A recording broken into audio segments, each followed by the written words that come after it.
பிரகாஷ் ராஜை பற்றி தான் இந்த பதிவு. அந்த ஆள் ஒரு மேடையில் பேசுகிறாப்புல. அதில் கீழே பூரா பார்த்தோம்னா சிறுபான்மையினர்னு சொல்லக்கூடிய இஸ்லாமியர்கள் அதிகமாக உட்காந்துருக்காங்க.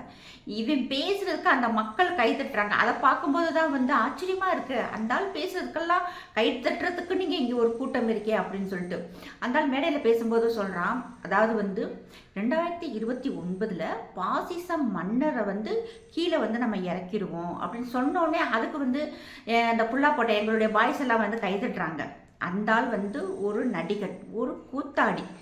நம்மளுடைய நாட்டுக்கு எதிராக என்னன்னா பேச முடியுமோ அம்பிட்டு பேசக்கூடிய சிந்தனை கொண்ட ஒரு ஆளை கூப்பிட்டு பேசுகிறாங்க. அந்த ஆள்கிட்ட அவன் பணத்தை வாங்கிடுவான், எழுதி கொடுத்ததை மனப்பாடம் பண்ணி ஒப்பிச்சுட்டு போகிறதுக்கான உண்டான ஆளவே அவன் பேசுறதுமே இங்கே கைதட்டி ரசிக்கிறாங்க. இன்னொன்று சொல்லும்போது சொல்கிறாப்புல, அதாவது இந்த நாட்டினுடைய கலாச்சாரம் 2000 3000 வருஷமாக அசிங்கம் பிடிச்ச கலாச்சாரம் அப்படின்னு சொல்கிறாப்புல.